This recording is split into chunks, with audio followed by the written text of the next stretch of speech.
Alright, what's up everyone? I'm streaming now. Let me know, since I've just started the stream, let me know if the audio or video or something like that is off. If there's any like sound issues, then let me know, and I'll try my best to fix them. So hopefully the levels are okay for right now. Welcome to stream, everyone watching. Today I thought I was going to just stream some development and some work on one of the areas for the upcoming alpha, hopefully the playable alpha. And with me right now is my partner Nick, or Nixify, or Nix, and he's going to be joining me on the stream. So if you guys have any questions, I know that we released that update video a little while ago, and there were a lot of great comments, and I hope I was able to answer some good questions. But if you have any questions that you want to get answered now, then totally let me know in chat, and I will do my best. Me and Nick will do our best to answer them. So what's up, Rev? How are you doing, man? And Bryboner, I hope I'm saying that right, man. Thanks for making this a stream. I appreciate it. I thought that you were gonna miss it, but I'm glad that you're able to make it. So that's good. What's up, Mr. Ard? How are you, man? And if you guys were just big fans of my stream back in the day, and you watched it a while ago, I know there's some people in chat that probably watched it from the very beginning. So let me know, and I'll be. It's good to. Oh, can you show us the models and animations? So what you're seeing right now is this. There were some. It may look a little bit different from the update video. If you're just looking at it right now, I've done some additions and some edits to it in a way that I think looks a lot better. And I'm just gonna keep setting it up as we go on during stream today. Probably won't be streaming for the longest amount of time. This is more just to get everything set up, and then hopefully we could move on from there. Okay, yeah. Someone says make my microphone a little bit louder. Let me see if I can. It looks like it's at max. Let me just resituate it real quick. Give me a second.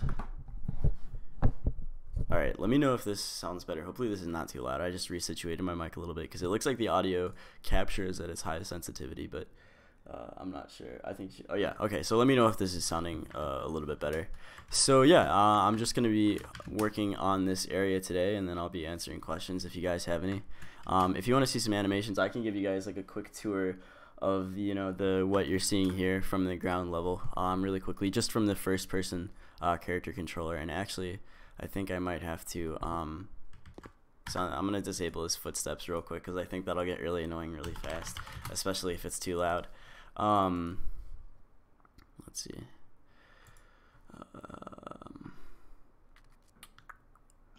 Yeah, I want to turn off that. I think that's the footstep audio controller, but let me test it. It's better, thanks. Yeah, there we go. Okay, so just so you guys know, if I speed around really fast, and of course everything is very, very, very early in development, so almost everything you see here will be subject to change at some point. But I'm kind of liking the way it looks and the art style and things like that. I'm happy with how it turned out. It definitely has come a long way from even the original Ice Age idea. So what you're seeing right now is just me walking around the first person controller, and when I hit shift, I just have the speed really, really boosted, so I can get to different places of the map easier. But this is what you're seeing right now is going to be part of the area that's going to be accessible, hopefully, in the open alpha coming up. And if you guys want to see some animations, the only animations we have going on in the world right now, you can see, are these windmills turning. And I think it looks kind of cool. I think it'll look even better, and like feel even better once we have some like sound in here. Some gentle breeze or like a windmill turning sound, and I think that'll look pretty cool. But coming up here, we have a little home area, kind of like a farm. As you can see here, this is a little glitchy right now. I'm trying to get this emission to work better, but as you can see, when you get too far away from it and the shadow plane clips back, it goes behind the glass, which is kind of how it should. That's kind of how I want it to look at all times. When you get a little too close, the emission gets a little weird, but I'll fix that at a later time. And then you come over here, there's going to be a little bit of farming area here, just fenced it in recently. And then if we come over here, we got two little houses here, and don't mind the shadows. There's definitely some near and far bias issues that I have to like fine tune. Actually a lot. It looks like they're really clipping right now. I might have to do that during the stream. But you can just see these, yeah, don't pay attention to these shadows. It's basically what's happening here with this light leak. is that if the bottom floor, so I have the floor as a separate object, not from the, not like from the combined FBX itself, but from the other objects within the model file. So what's happening is, since the floor overlaps one side of this hollow wall here, the light is hitting it, and since there is that other side of the wall blocking it from the house, that blocks the view, but it doesn't block the light. So as long as the light hits it through one side of this wall, it's going to carry through the bottom wall. So basically what I have to do is just adjust the geometry of the floor within Blender, and that should fix it. And then to stop this light flashing, that's just a matter of adjusting the near and far light bias. But yeah, as you can see, we got this little home area here. It's definitely something I'm going to flesh out more during this stream. And then, we can just take a little trip up here. As you can see, we got these power lines that connect the windmills, or will connect the windmills. They were connected in the video, but I made some adjustments both to the height and the width of the power lines apart. They were really close together, and when I looked up reference photos for like this type of power line, kind of like a vintage wooden power telephone line kind of thing, they're a lot taller than I originally had them scaled in that reveal video, sorry. And so, I scaled them up, and they're a little bit further apart. And I kind of like this little detail here of this this kind of dirt path following their route, almost as if someone has walked along here. So that's something that I can keep working on too. But yeah, as you can see, we got this trail of power lines coming up here all the way to these two windmills up here, and I have to attach these as well, and I'm gonna develop the area around them too. And then we won't go much further in any direction than that. The alpha is gonna be the entire zone. There's gonna be multiple zones of geography, but the entire zone of this plane is not going to be available in the open alpha at this time. We think we're just going to have a little smaller portion of it more as a test, but that will definitely open up as the alphas continue. So you can see I got some power lines here. I'm going to be putting some more in going this way. And then this area up here used to be 3 windmills kind of in a row. But I think I want to develop it to be a little bit more than that. It seemed a little boring and there wasn't much going on, so that's definitely something I'm going to add some more detail to. And then this whole kind of little valley here in general. And so just to give you a little bit better of an idea, this was, we have a little sign here, just put in some directions. And so we, just to give you a better idea, this was... from here to about here was the main focus of the video, and you might have seen me walking through this rock archway, and that's going to be this area around here. This is kind of where I'm still developing the geography. I want to put in some cliffs here, like you may have seen in the video, but those cliffs have been removed because I'm doing some editing to the way they line up with the top geometry. That's why if you see these like random just huge like areas in the terrain where it spikes up, there is going to be an actual cliff like model covering this area, but I'm doing a better job of making it line up with the top edge of the cliff so it doesn't look as weird. It kind of just cut off and didn't seem very organic, so I removed those as well. But I kind of like this area, and then as you can see from like this rock outcropping to this rock outcropping, there's kind of just this little enclosed valley here. So I think that's what I'm mostly going to be working on today. So if you guys have any questions or anything like that, let me know. So there's a quick tour. You got a little water here. Definitely need to adjust some of the effects on this. It's looking a little off, but I'm liking how the transparency is turning out, and there's definitely some like sun reflection and some refraction going on, which I'm pretty proud of, especially when there's objects you can see like halfway through it. There's definitely some like refraction off the object, and if you are on the Discord, by the way, you'll have noticed this little Easter egg we got right here of our server emote, Cool Rocky. So here he is with his sunglasses on the beach. So there you go. There's a quick tour of what I'm working on right now. This is just the visual side of it. There's a whole other side that Nick knows much better about in terms of server coding and online capabilities and that sort of thing. So this is just the visual aspect of what is probably going to be in the open alpha. And then also I have some just some random models if you guys were interested in them. I have, let me see, I don't have the texture for this, unfortunately. I made it on a different computer and forgot to upload it online, so I just need to have it sent from that computer, which won't be too hard to do. But you can kind of see, this is an example model I have here of a potential specialty weapon. The theme with this area here is kind of like electricity and you know, kind of like old and new technology combined. So I thought it'd be really interesting here if let me make some adjustments. Let me see if yeah, ambient occlusion's on. Yeah, so this is kind of a cool little combination of the two. It looks better with the texture on, but you can see it's kind of like a you know, like a shoddily put together gun, but you have this electric coil here, so it could potentially be like a specialty electric gun. I wanted to showcase that in the reveal, but I didn't end up having the texture for it. But what I do have the texture for are some other models I think are kind of cool. We have here, there's definitely some other guns here if I can find them.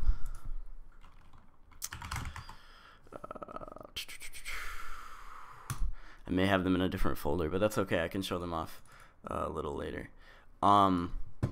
Let's see.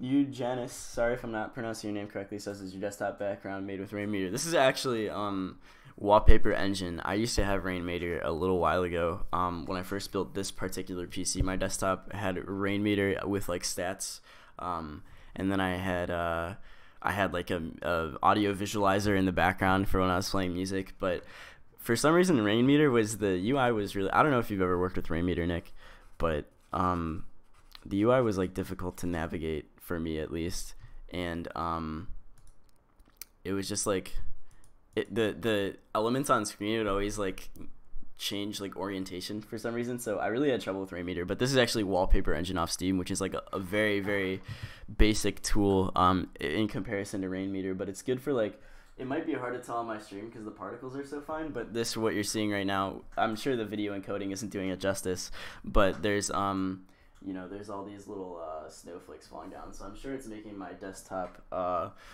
look really weird with the video encoding. Alright, so what I think I'm going to do is work on this area here a little bit. And I've actually been better about adding my objects to a prefabs folder. So instead of copy and pasting an object and dragging it over, you know, you can just drag it into the scene, and it has all of the collision and everything. I added some like little custom box colliders, and you know, it's looking nice. That Tesla gun, sorry if I'm incorrect, didn't catch a good view of it. Looks sick as hell. Thanks, man. Let me pull it up again. I'm pretty proud of how it turned out. It could definitely use a little bit of whoops, yes, I do want to quit. It could definitely use a little bit of let's see, it's called coil gun. I guess I'm not really sure what the technical term for it is. You might be able to help me, Nick, if you know more about this. I'm not sure, but What? you know, the particular name of this this gun here, I don't know if it's like a coil gun or a Tesla cannon or something like that, or like a Gauss rifle. They have a lot of different names, so I'm not sure. We're definitely gonna call it something. I don't think it like narrowed down a name yet.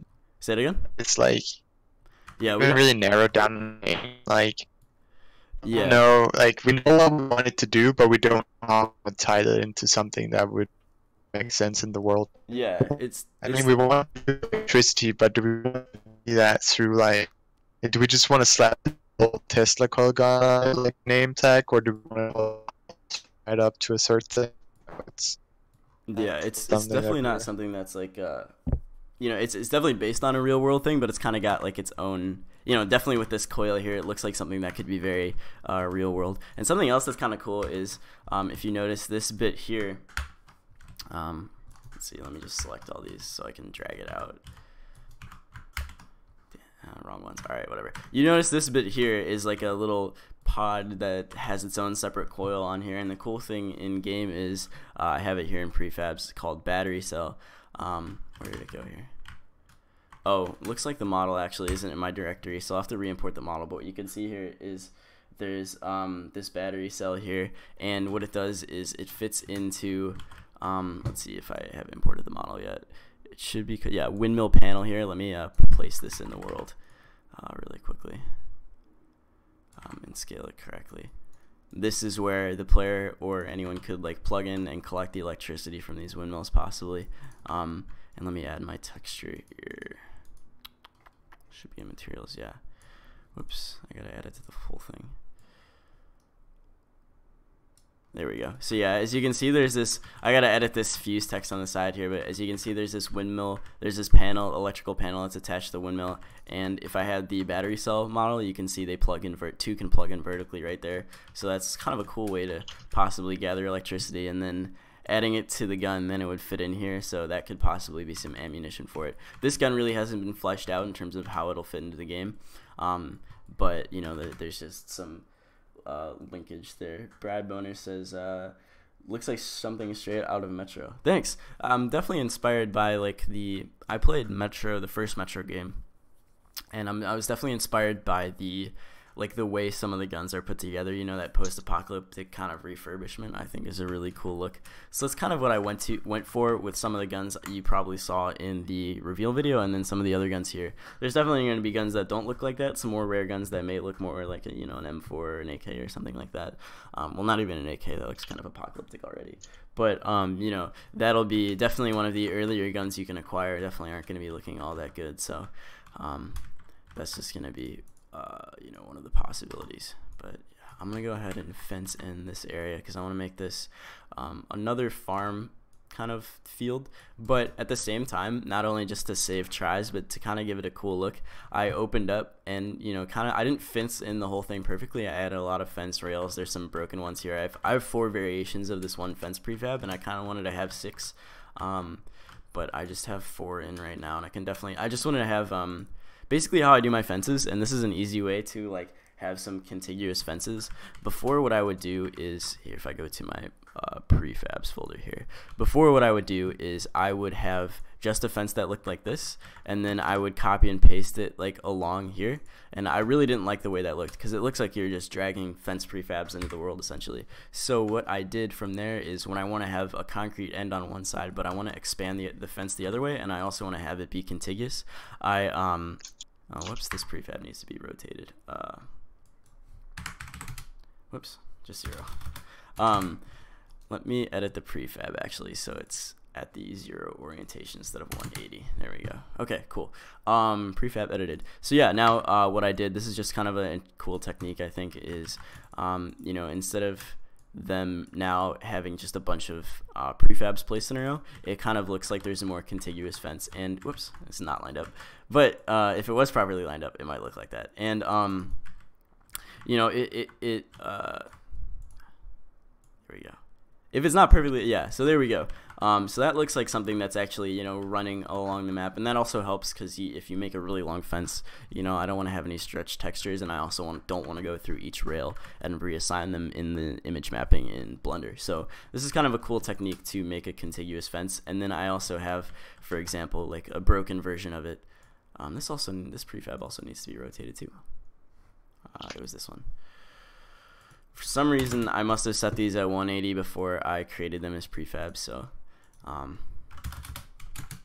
yeah, you can kind of tell how this fence system works. And then I also left some openings in and around the pastures just to kind of give it a more like lived-in realistic look, and then also not to, you know, end up using too many models, because, you know, when you have, you know, even though these aren't the most complicated models in the world, you know, when you get carried away with them, which was an issue that I ran into when I was first developing like early Unity versions of Mercenary Frontier. I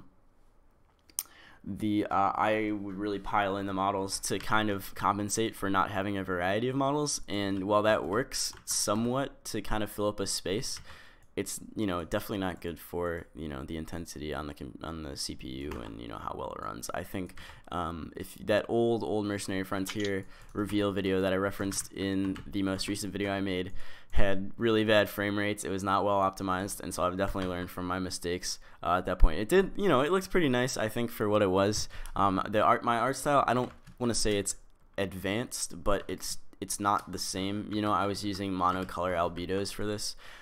For the early versions of Mercenary Frontier, and when we were developing the later versions of Mercenary Frontier, I kind of moved more on to textured versions. Let's make sure everything's not going through here. Let's see. Is that prefab editing window part of the new version of Unity? I've never seen that before. I don't think so. I think this has always been the way. If you double click on a prefab, you're able to go into its own instance outside of the world, and then whatever changes you make to the prefab within this window are applied to all prefabs. They're really new. Is it That's new? really new. Okay, I wasn't sure because Yeah, I the prefabs. I believe it came in 17 point something, maybe. okay. So it's not even a year old. Because I remember you used to be able to edit prefabs, but it must have been just a different, not that particular screen. Yeah, I can't recall. Yeah, you were able. Because that was the big problem. You couldn't apply that, so you prefabs and then still maintain the good having prefabs, right? You have something you can use, but if you have a prefab, you can't really control the inner prefab. It's just kind of like, oh, whatever. Yeah, exactly. You know, they like, Control, especially because so like if you have like the wrong settings and like you can't change anything, and it's, oh god, what did I do over here? I'm still noticing issues, so if you guys see anything that looks a little bit off, let me know. I think I didn't line those up properly, but yeah. Let's see. How hard is it for game devs to have multiple platforms for their games like Linux? Well, Unity, I think, makes it pretty... I mean, this is obviously not, I don't know what your take on this, Nick, is, but I think Unity makes it pretty easy to publish on, like, Linux and Windows subsequent, like, together. Probably not maybe for multiplayer. I'm sure there's other issues that you can run into. But Unity, I think, has pretty user-friendly beginner tools for publishing on multiple platforms. It's a little difficult because there's two sides of the coin. There's the one side that allows you to easily build the project for Linux or Windows, for that matter, or Mac. Difficult part comes code that you can write Windows just won't work for Linux. So you will need to know what that code is, and you will need to know how to swap the code out based on what platform you're building. And so it's not generally, most developers probably run into that many issues. You're doing it much like a professional studio, then you might see some trouble if you're not experienced. Yeah.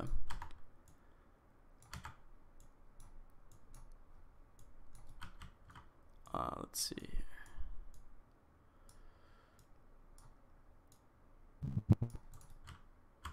Let's see. How will the alpha be distributed?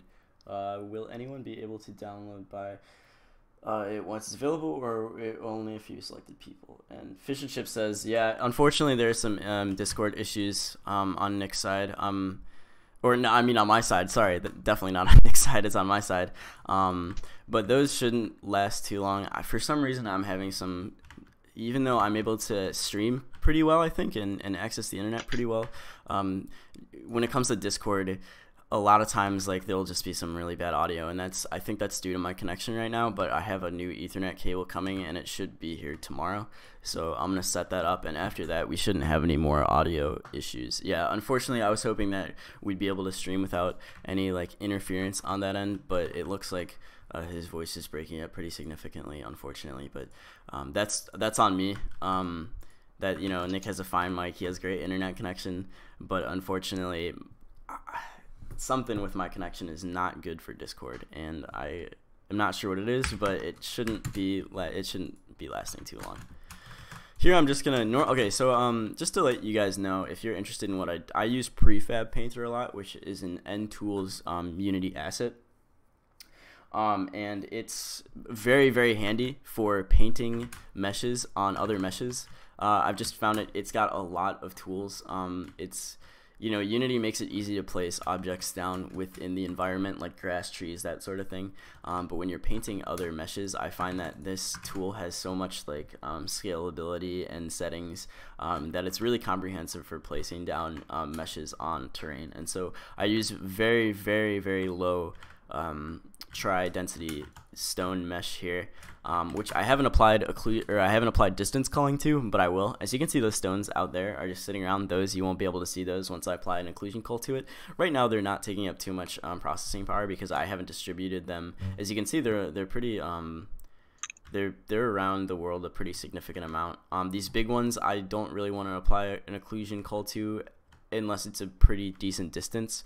But if you're looking from this farm here at that hill over there, I'm going to apply an occlusion cull to every stone that's under 10 units in scale. I basically have 3 scales for rocks I place in the world when I'm trying to place large rocks that act as a barrier. And this is actually pretty interesting. I was reading a lot about like Ice Age based geography and post Ice Age geography, and an interesting aspect of it are these very large stones in some like post-glacial areas. So I thought it would be very cool to kind of incorporate that into the map. So what I do here is I have three scales of stones that I use when I want to make large ones that will act as barriers. Or are very significant for this one, for example. I think it's nice at breaking up the terrain. So if you're standing here, for instance, and you see some objects that are just dotted around the terrain, it's not just flat, you know. There's going to be, you know, buildings and such here, but you can see kind of an example of how absent anything is in this terrain. So I think it looks kind of cool when there's a decent object density, and I think that these large stones can definitely add to that. So for large stones, I scale in Prefab Painter. I use a minimum scale of 15 units and a maximum scale of 20 or 25 depending on how big I want to make them.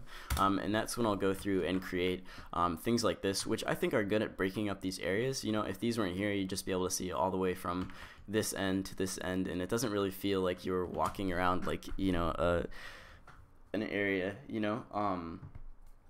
And then for smaller rocks, I use a scale of between 2.5 and 5. That's going to be something like this, where I don't want it to be a significant portion of the land, but I also think it's cool, for example, on dry patches of land to have a decent amount of stones.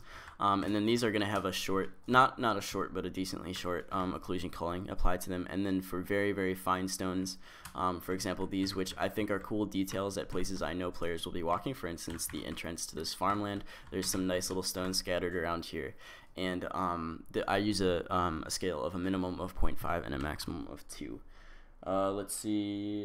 Hey there, what's BAS Bad as Sugar? What's up, man? Welcome to the stream.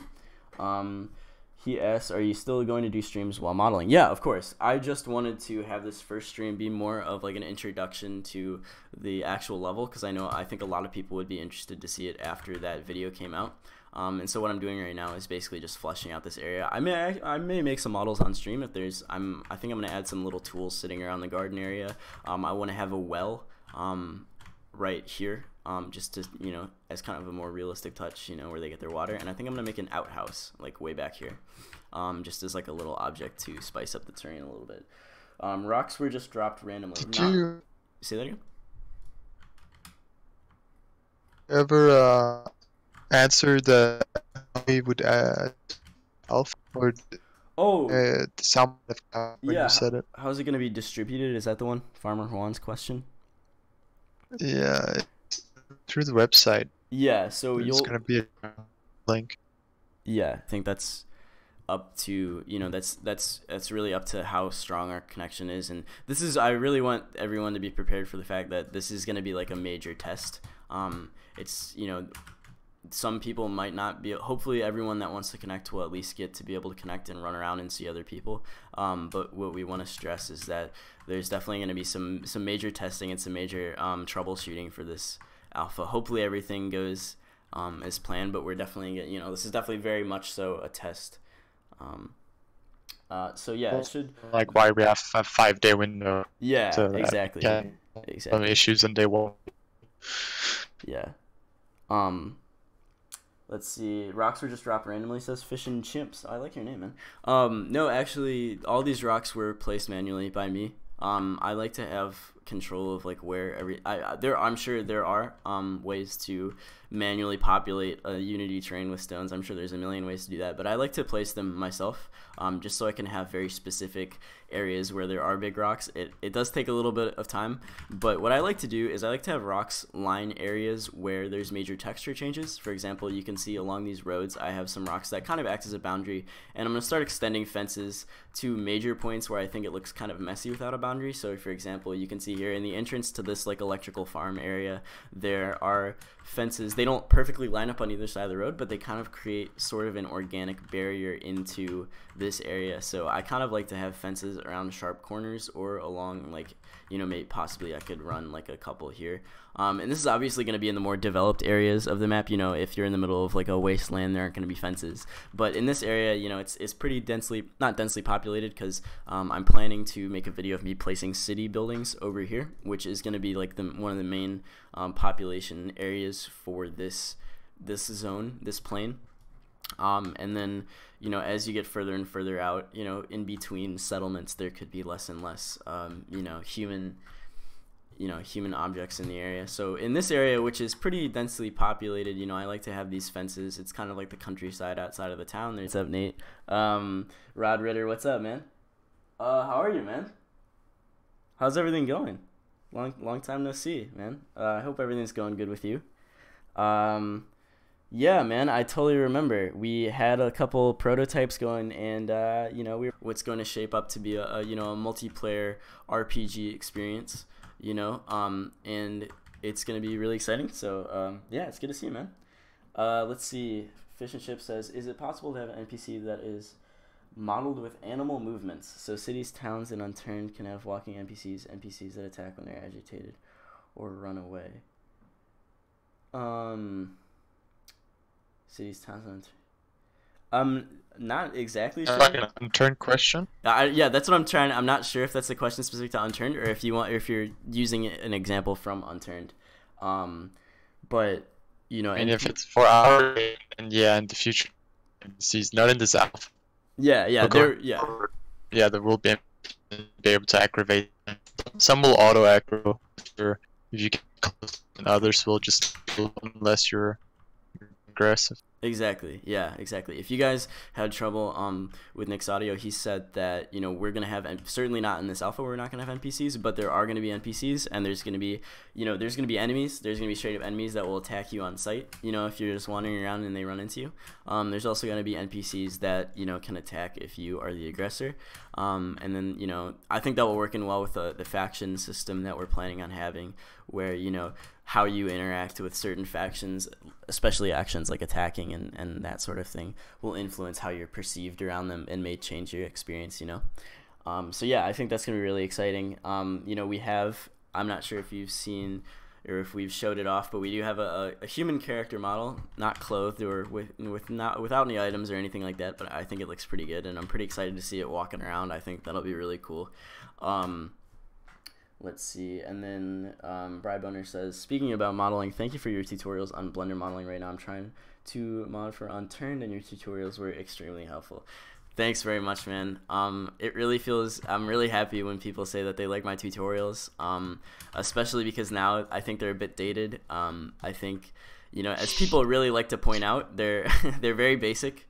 I think people really like to point that out, and that's true. That's 100% true. But you know, I'm happy that, you know, you were.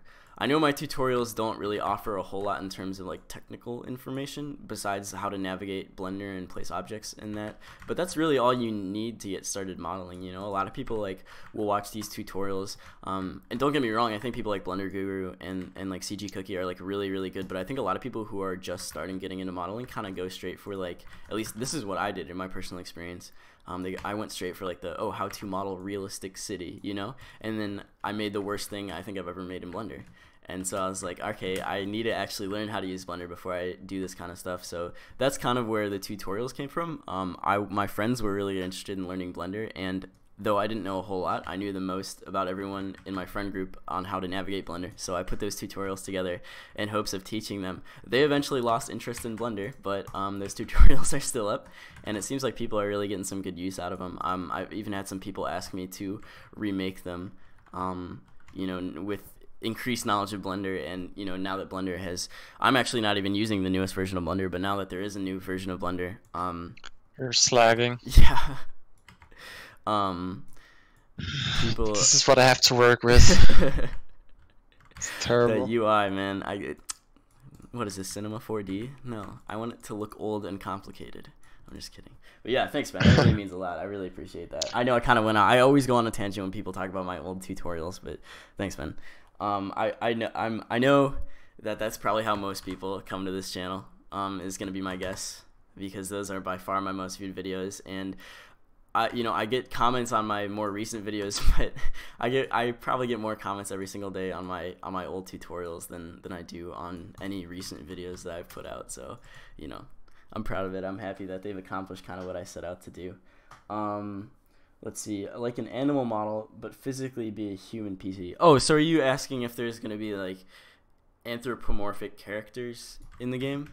What would an animal model with but physically be a human NPC? I don't get it. What I'm thinking is like, in like Skyrim they have those cat people. Yeah, but no, I don't think that's the thing. Because then you could just say whatever people, right? Yeah. Like what do you like? You have to define what you mean with physically be a human NPC, because NPC just stands for non-player controlled, right? Well, he meant like physically be human. So yeah, but how do you have an animal model but physically be human? That's contradicting. I'm guessing it's like animal model with. That's kind of like going against what you. Yeah. Would be my guess. I don't know if we're planning current to have any. Human. Oh, are you? But is this an uncurrent question? Is this about uncurrent, or are you talking about Ice Age here? Because I think that might help. Like, because you just said how animals have physical movements. Current human NPCs do not move. So I would assume that's about unturned. Oh, okay. Well, I'd be able to help you out, but unfortunately, I haven't played. Although Unturned, great game. Probably what inspired me to really get into Blender. If you actually, I don't know if you guys know this, but I have. If you go into my Steam and then you go into my like content or something like that, you can see my artwork, and you can see my very, very early models. Of unturned stuff that I was proposing. I think this was one of the first gun models I ever made. It definitely doesn't look great. I think it might have fit in Unturned a while ago, very early Unturned. I think I was more interested in making these like thumbnails for it. Excuse me. I think this one got pretty significant traction. I think this got a decent 500 likes. That's not bad. I think I got it like decent traction for this, although this was never like a mod. This was just a proposed, just a proposed object. Yeah, I don't know why it only shows one here, but I got like a lot of comments on it. I don't think I ever got anything as successful as that one. Yeah, this only got 200 likes. I wonder how much this piano got. 60. Yeah, so I quit. Should have quit while I was ahead. But I made a drone. That I thought looked kind of cool. It looks a little bit high poly for Unturned, I think, even today. Maybe not. It's not too bad. Let's see. Hey Shift, I wanted to know with what game you guys could compare the Ice game. Nick, I think you could definitely help out on this, but I think that we're definitely inspired by a decent amount of games. I think it's a multitude of different things, right? I think it all boils down, and of course, I'm sorry that my mic will probably cut out a few times. You're sounding pretty good right now. But okay, so essentially, we want to create a first-person RPG, right? And we want to add a multiplayer component to that. And so, what we want to do is we want to create a game that we want to personally play, right? We want to create something that we think is really cool. That's how usually you make the best product, right? Because you have a vision and you're passionate about it. And so. Let's say I like a component from World of Warcraft, or I like a component for Counter-Strike, or whatever other game that you may be playing, or I'm playing, or Shift is playing. Those components might make it into the game, right? And so I don't think there's a direct comparison between every game and what we're trying, because I just feel like for example, we really like reputations in World of Warcraft, where essentially you can get standing with a certain type of group that might yield you some rewards, but it might also make you not so friendly with other people. So if you make a comparison between us and WoW, it probably won't feel like World of Warcraft, right? And when you have enough of components, it just feels like its own game. Or hopefully that's the plan. Yeah. Also, I like, at least we've talked about internally before, we really want an individual player. So if you want to bring your friend along and play with your friend, that's okay. but the experience is tailored to you, and when you're with you, it's tailored to him. So it's not like it meant to play with your friends to complete the game necessarily more fun in the game, because it's you the player. Tagging a friend along will create this social engagement because you two will have fun together while playing the game, and so where we're kind of away from current modern games, we're focused about you needing 5 other people to do a dungeon, or having to need 9 other players to do it, right? So I don't think there's a game that we can directly do and just stick with that one, right? Yeah, I agree. And if you had trouble hearing that would... at the end, sorry, I didn't mean to cut you off there. No, I was. But if you had trouble, if you had trouble hearing him there at the end, he was saying, this is like, you know, it's on the surface, it's like a first-person multiplayer FPS, but it's not the multiplayer aspect is not going to be like integral to the game. You know, if you wanted to play this and advance your character, you know, just like on your own, completely on your own, that's something you could do. You know, there's not necessarily going to be this explicit need for multiple people to complete certain tasks, but that's, you know, it is a multiplayer game, so, you know, if you want to, you do it with your friends, you know, you can. If you're just like wandering around the world and you run into someone else, you know, that's gonna happen. But it's not, you know, if you want to complete certain you know, objectives in the game, that's not something, it's not going to be completely explicit that you know you're necessarily going to have other people. Let's see. Yeah, unfortunately, if you guys are just new to the stream, I'm having some issues on my side with Discord.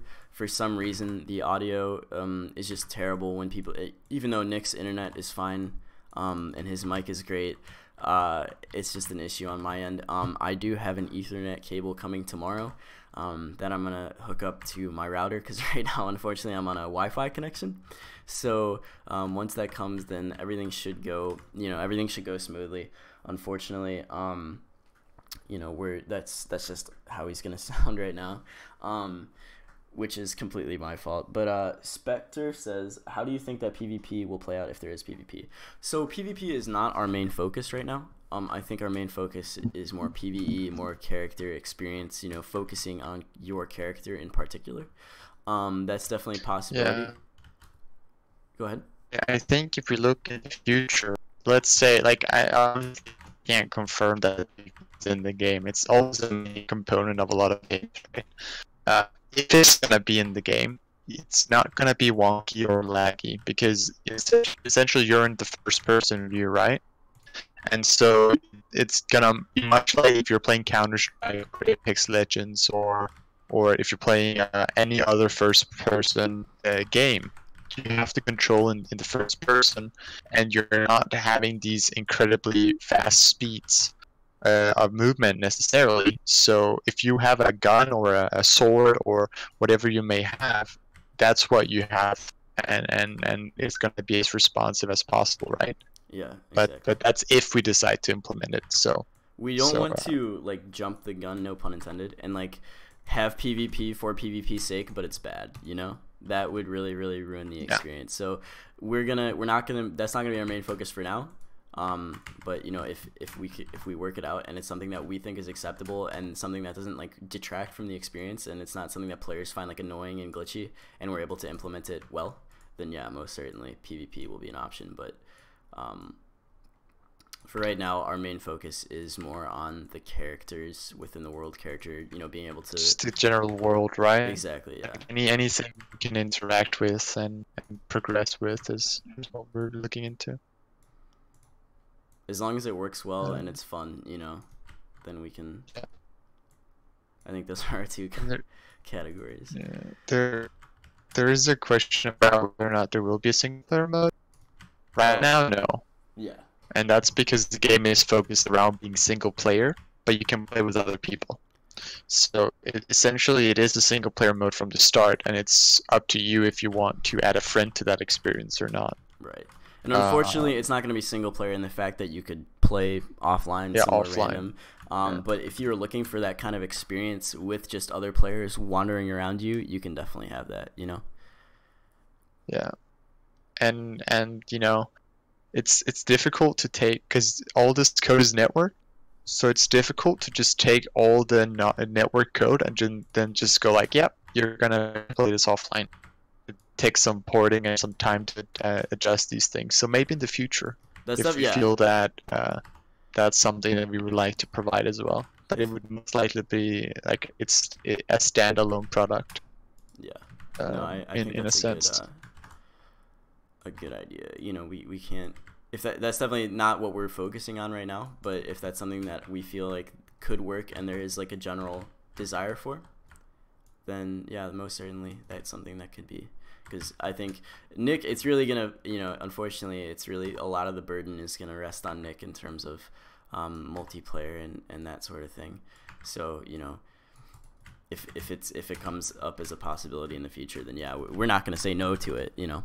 But I think for now we're really focusing on this multiplayer experience, but not necessarily explicitly multiplayer, you know. So if you're still looking for just you by yourself, you know, making progress on your character, that's totally possible. Yeah. Also, someone asked if there will be Ice Age animals, and I don't think necessarily it's a no. Yeah.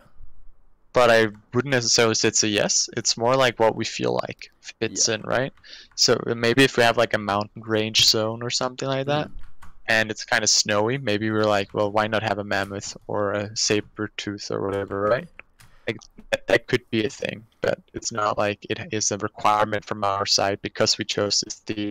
After all, it is like 1,000 years after, I believe, it ended. So those kind of species, I don't know if they necessarily would fall off after 1,000 years, but it wouldn't be unreasonable to think that the sudden change in their environment would reduce their numbers pretty fast. Yeah, and also if we we don't would want to just like go limit by ourselves. logic, right? Yeah. But yeah. We don't want to. I mean, I have. If I want to show this real quick. I did make. Let's see. A little. Just my first test model. I have. I think it's Ibex with cart or Ibex cart. I do have a model set up of a little Ice Age Ibex pulling a cart. Not here, obviously. I gotta like find that one. But you know, that was just because it worked in the environment, and it also happened to be an Ice Age animal. You know, we don't want to limit ourselves to saying like, oh, there can only be woolly mammoths in this game. You know, but in that situation, you know, there was a need for it, or it did work with the world, and you know, I don't know, that model is definitely going to be improved and textured, but you know, you can kind of see what we're going with there. And then also, you know, there's going to be a mixture, I think, of both, you know, maybe some animals that aren't necessarily, you know, totally in existence. That would be interesting to have some animals of that nature.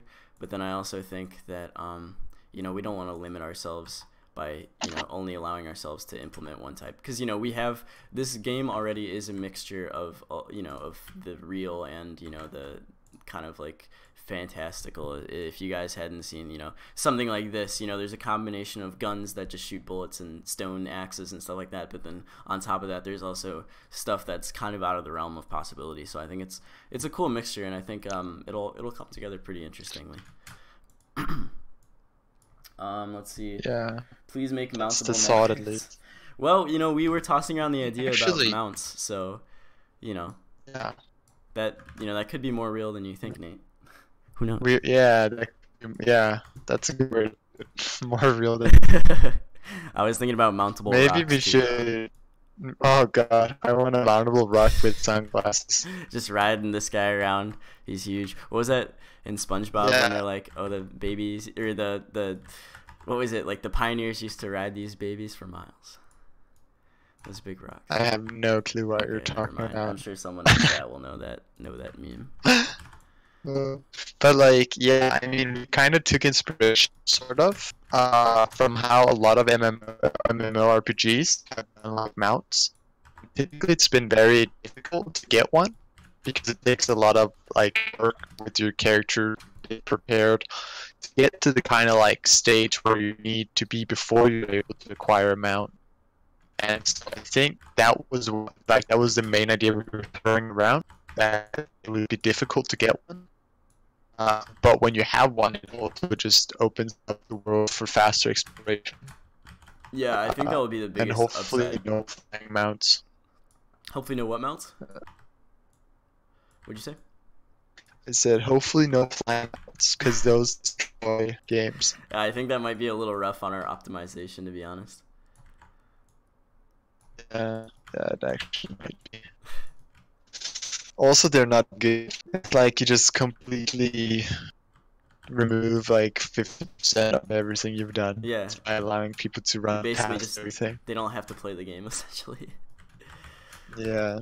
But yeah, like just imagine riding like 3 times the speed of your normal character. Like that's still 3 times as fast going than, or even 2.5 times as fast or whatever, right? Like Yeah. that's fast, or 2 times as fast. That's much faster travel, and you know, even if it's just 2 times, right? 100% faster. Yeah, It's still a you huge reduce travel difference. time by 50%, Yeah. and so that's pretty significant. Alright, so if you guys are just joining the stream, I don't know if anybody's just on now. Right now what I'm doing is we're just answering some questions about the game. This is the first time I'm streaming post-reveal trailer. And I'm actually going to be streaming pretty consistently going forward. I'm going to stream, not tomorrow, but after this I'm going to stream Monday as well. Hopefully around the same time. This time works out well on the weekends. Say that again? I have a question. So Yeah. when you say consistently, is that like in 2 years? Okay. That's enough out of you. I have the chat for that. I don't need you on top of them. I feel like I should be like the voice of the chat. No, honestly. Well, yeah, okay, this guy says, rip Mike, yes. Abion, unfortunately, there's an issue on my end with my Discord. I'm able to stream for some bizarre reason. I think I'm able to stream pretty well. It looks like the stream has not encountered any issues. But when it comes to voice chats, something is wrong. So I have an Ethernet connection. You know, I'm going to set up an Ethernet connection tomorrow, hopefully. At latest, it'll be here Monday. I got a really long Ethernet cord to run from my PC because unfortunately I'm on a Wi-Fi connection right now, so things are not optimal. What's that? You just keep saying Yeah. You need to be more like what is it called? Loquacious. Like when you want to say something, you need to be more determined to say it. Well, And not like go like I've expressed my negative sentiments toward my internet connection so many times. You know, I'm trying to collect myself. Are you Robocast? Right, is that name sounds so familiar? What's that? I don't know. That name sounds so familiar. Okay, so that statement could have a number of meanings. You might have to make a more specific comment there, Benny. But either I sound like the guy Robocast, or he's making fun of the fact that your voice sounds very robotic on my end. I'm really not sure. Or maybe I could actually be, because there is a guy called Robocast, right? If I'm wrong. I don't know. Yeah, I looked it up. He's a pretty big YouTuber thing. Then yes, I am him. Yeah, totally, it's us. So if you could just like, just upload a video to the real channel shift, like what are you doing? I have no Like idea. why are we reaching out to 2K when we can reach out to like 250K? Like if the stream's lagging, let me know in chat. Cause I'll do my best to fix it, however I can. But unfortunately, this is a test stream in the fact that I want to get back into streaming, and hopefully everything should be running smoothly. I'll have my whole I'll have music in the background. I'll have possibly different cards and all that kind of stuff. I'll have a really nice setup, hopefully going by Monday. So if this looks a little bare and like the whole experience is not quite there, don't worry, because I'm sure that my streaming setup will be a lot more comprehensive by the time I stream on Monday. Stream died for a second, but it's good. Okay, that's good to hear. I did notice a little bit of lag there. That's why I made that statement about letting me know in chat, like notifying me if something's going wrong. But it looks like everything's going okay. This poll is way too tilted, much like me. Okay, let's see. Hey Shift, what's up, Weedy man? How are you doing? Welcome back to the stream, Weedy. One of our most consistent guys on the stream, I think. Weedy, you've been here quite a bit, so. Even visits my streams occasionally. Yeah, oh yeah. Which if you're interested, really just consists of text on a screen. on a screen. It might not give you the most in-depth view on what's going on with the Ice Age project if you know nothing about coding, which is kind of me. But if you're really interested in learning programming or like what kind of programming goes into a project like this, then you should definitely check out Nick's stream. I think you are Nixify on Twitch. Is that right? Yeah. If you're subscribed to me, you're subscribed to him because I think you should be using my old Twitch channel. If I'm correct. Yeah. So if you followed me on Twitch back in the day, then you should get a notification when Nick is streaming. And if you're interested in programming, then that's definitely something I recommend you check out. Afternoon, gentlemen, says Piotr. I really don't want to butcher your last name, man. I think I might have trouble with that. But welcome to the stream. Good afternoon. Hope everything's going well with you. I kind of really like this stream time. This is something, of course, I can only do on the weekends because I have school and work on the other days. But it's it's early afternoon. School? You haven't dropped your live for this project? Yeah, that. What? I'm sorry. I dropped that. This what? I was really hoping this wouldn't come up. It was really gonna tear our relationship apart. But I guess you guys gotta see it here. But no, I do have school and work on weekdays, so I won't be able to stream at this time on those days, of course. But I think this is just a nice time for everyone because if you're in NA, it's kind of early morning, early afternoon, or late morning, early afternoon for you. And if you're around, you can watch a stream. I think also it's a little bit later in EU, but late enough so it's not like during the middle of the day. It's like 6. Yeah, so 6 that's like p.m. That's like a good time. I think people are probably gonna be home at that point. Maybe not. But, yeah. If I stream maybe until 3. And the weekend. Probably. Yeah, definitely most certainly. So, it's well, I was thinking the weekend. You never know what's going on the weekend, but it's just I think it's just a good medium for everyone involved. Unfortunately, when it comes to streams during the week, I'm gonna have to stream later at night, probably around after 8 p.m. Eastern Standard Time, whatever time that is for you in EU or other US time zones. You'll just have to adapt to that, unfortunately. But if I do get the chance, like I will today and on Monday, which is President's Day in the United States, day off for me from work and school. So, streaming same time Monday? Yeah, hopefully. Oh. If nothing changes, then the stream should be going on Monday if you want to drop by. Hopefully then your audio will not be, what did they say from the Shadow Realm? Someone beep. Yeah. Do you still do that computer repair troubleshoot job? Yeah, that's actually my full-time job. I actually work for my university, which I'm not gonna name, although someone might know. Don't put it in chat. I don't want to give out too much information. But yeah, for my school. So like, whoa. Someone comes in with a computer, do you just? Is it like just go like, have you tried restarting this? Most of the time people come in with straight up dead computers and I try my best to just recover whatever I can off their hard drive. I have fixed a couple random issues by just like reseating the RAM, like just take the RAM out and put it back in. And like sometimes that will actually solve the issue, like 9 times out of 10. I also do a lot of like not necessarily hardware computer work, but our school, my university, has a lot of like very specific. Yeah, Nate Wag, don't laugh, dude. I know you know a lot more about me than most people. But my school has some very specific like academically related programs that most of my job involves me kind of teaching the professors how to use them, and when they do run into errors, a lot of times it's me remotely logging into their computers, copying and pasting URLs and posting them in the Java security settings of their computers so they can actually access these tools. But no, I'll either do hardware work if someone comes in and I can do it. Sometimes they'll come in. Say it again? Have you ever opened up like a laptop, looked at the motherboard, and watched one of the bosses being melted, and just went like, "Fuck it." Do you never go that far? No, normally hopefully if worst comes to worst, you can solve like their issues not without opening up their computer. And so I work in the IT department is technically what it is of my university, and a lot of workers there's full-time workers, and then there's also student workers. And then so basically people will come in.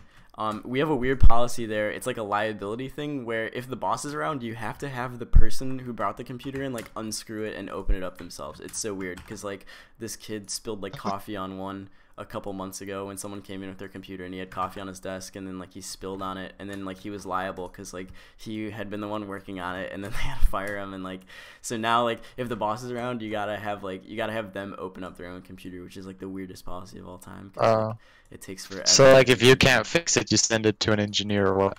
Yeah, if I can't fix it, like there's like we have an actual like shop where people can get like stuff taken care of. Then that's probably like a part and reseller and stuff like that. Yeah, that's when they'll actually do stuff like if they have like the hardware necessary, you know, like the replacement parts. I don't do any replacing of parts. I'm definitely either if your computer is totally toasted and you want your hard drive removed and your data recovered, I'll try to do that. Or if it's something pretty easy like RAM reseating or something like that. Or honestly, I've gotten someone's computer to turn on because I sprayed compressed air inside of it and a ton of dust blew out, and then it started working. So it's a lot of different problems. The weirdest story ever, this happened a couple months ago, but some guy came in with a ton of viruses on his computer. Normally it's only like the old people, like the professors and stuff like that get any viruses, but he came in with a lot of viruses, and I was just like going through his computer, and I saw that there's a huge Nexus mods folder. If you guys are like into modding Skyrim, I opened it up and it was just filled with like nude character mods, and he was like standing there and he's like, "Oh, I'm sorry, oh my friend did that, like I'm not sure what that is." It was so funny. He was so embarrassed. Sure. His friend. Yeah, that's what I was gonna say. Yeah, that was a good story. Don't want to talk too much about my personal life though, but there you go. And we're gonna dox try to have like that's what I'm worried about, man. question at a time, and like all we need is like you dropping one X name and we got you. Someone's gonna like go through all of my streams, and there's gonna be like one bit of information in every stream that you can like put together, and they're gonna have like one, you know, in like crime movies when they have those like boards with like all like the string go into the different like, yeah, that's someone's definitely got that going. And by the time they find out where you actually moved, like is a real company, and they could just have looked it up. Yeah. By the time they figure it out, you could just like Google it. I don't know. Yeah. Hopefully. Oh, that's what is all right. That's where he lives. Great. Spent all my life wasted. So what I'm doing right now is just a little like terrain effect I like to do. I like to kind of paint some dead grass, some dirt kind of going up this way, just to make it look like I'm trying to imagine this world like realistically. I don't know. In my experience, whenever I've seen like abandoned power lines or anything just like going straight through some field, there's always like a trail of trampled grass. Like I don't know what it is about power lines and people walking along them, but people really like to walk along power lines. Like it's kind of like a path for people. So I kind of adapted that into this map. So I'm kind of painting more of like a dead. Isn't that like a lot of the time power lines in the wild leads to like a city? Yeah, I guess so. Walk. I guess like, you know, because if the people going if you're yeah if you're like, I guess the people that want to go up to these windmills, like they wouldn't take the road that goes all the way around here, you know. It's more of like a realistic shortcut for them to just walk up this way and then you're right there. And so I'm guessing the players might be doing the same thing, so I thought it'd be kind of cool to add this kind of path. Let's see. Yeah, if anybody's new to looks like we're at about 15 or so viewers, so if there's some new people just dropping in and you haven't seen my reveal trailer, you should go check that out. And furthermore, if you're just coming back to the channel, it seems like a lot of people that were you know, part of the channel or associated with the channel early on, like Rod, I don't know if he's still watching, but if you're interested in, anyone's interested, we have a Discord, and I don't know, Nick, if you can check the stream to see if the link, there should be a link to the Discord within the stream description. There is? Yeah. Okay, good. There's one. So yeah, no, you guys should definitely come on over to the Discord. Now that I'm streaming, I'm gonna be a lot more engaged in it. I've been, you know, talking to people in general. So, you know, if you wanna come by, I think it'll be really cool. To just have more people on the Discord, you know, and it's not just stuff, you know, it's not just there to discuss the game. I think a lot of people are there for, you know, not even low poly modeling at this point. It's become like a, you know, an all around. There's a lot, you know, if you want to share music, if you want to share models you've made, if you want to share, you know, programming stuff. I know Nick is definitely. You're probably hoping that a lot more programmers drop by, so you have someone to talk with. But I don't know. It's a dangerous road, right? Because I'm going to tolerate looking at. You know what I mean? Because like grammar is good. So like, do I want a bunch? Like, that's true. That's true. Okay. Like you just don't need more programming, Shannon. So no, just obviously. No. It's a really great place because you're part with everyone, and we have a system where you can just sign up for the channels that you want to watch. So yeah, so there's unnecessary all the time. There's a lot of like multimedia stuff going on around there, but if you like don't want a channel that's shooting you notifications all the time, we have a, you know, a good like ranks or a good role system. So, you know, if you are only there for modeling, you can only be there for modeling, you know, if that's what you're interested in. Joshua Hawkspiel said the terrain could use more bushes, and I definitely agree. And in fact, what I'm going to do is what I'm going to try to develop over this weekend is some reeds, some like tall reeds, because I think it would be really cool if like surrounding every like small body of water, every like stagnant pond I've ever been to has tall grass kind of either coming out of where the water meets the bank or just surrounding it, and also bushes I think would look kind of nice. Of course, this is like a plain, it's very dry, it's not necessarily deserty, but it's definitely very arid, so that's why there isn't a whole lot of vegetation, you know.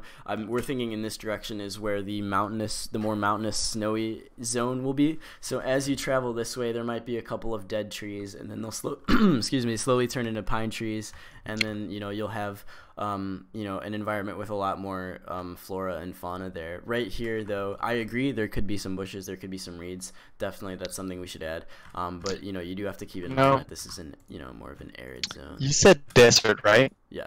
Whoops. Is that a confirmed desert zone? I feel like the chat is asking that to me. I'm getting like a spiritual feeling. I don't want to be too presumptuous, but I think that's definitely a possibility. I think the desert zone would be very cool, especially if you have a mountain range with some trees on one side and there's a desert zone on the other side, what would be in the middle? Exactly. Plains? What kind? Yeah, maybe a dryish plain would. Coincidence? I think not. Yeah, I wonder what kind of geography. Insert Illuminati eye here. And forest. What could possibly bridge those two? But yeah, no, terrain, you know, if you're just coming to stream, yes, of course, everything is very, very much work in progress, you know. So yes, I probably agree with a lot of the stuff that you guys are saying. Say that again? Don't even have bushes, but they're missing. But it's still a point, like to get feedback, but it'd be like we just don't have any bushes right now. Yeah. That's as far as I understand it, at least. That's why they're there. Am I completely off? You may have cut out a little bit there at the end. So I was just asking if I'm wrong, like about us not having any bushes. Oh no, we don't have any bushes. That's true. That's why you're not seeing them. If we did, maybe I would have had some. But you know, I think that's a good suggestion. I think that's something that we can definitely look into. You know, and then R1 said, by the way, last Sunday Kiri added the position tab after I submitted a profile to do some level editing. I was wondering what you guys were thinking about it. Yeah, no, we'll take a look at it. We are definitely looking for some more people if you guys are interested. We're looking, you know, for a texture artist. And we're also looking for someone who might be able to help out with environments. So, go ahead. Yeah, I did think Kiri mentioned something about you. If it was you that you talked to me about, but I think he might have misunderstood you because I think he thought that you thought that the environmental leveling editing thing was from like you modeling stuff, putting it in there. Or right now it's more about you actually just taking things that are made and putting it in and designing it. It's kind of like gonna flow together, looking with our relation, so you're gonna see kind of go like, oh, okay, well, this is right. So he might have misunderstood you. If you're still interested in generally just actually placing stuff around and designing, helping design the world, then I think you should send him a message back because I think there have been some miscommunication there. And then we have meetings every Sunday, and so anything that we usually move on is on Sundays. So if you might have just met him last Monday, and so it's gonna be taken up tomorrow.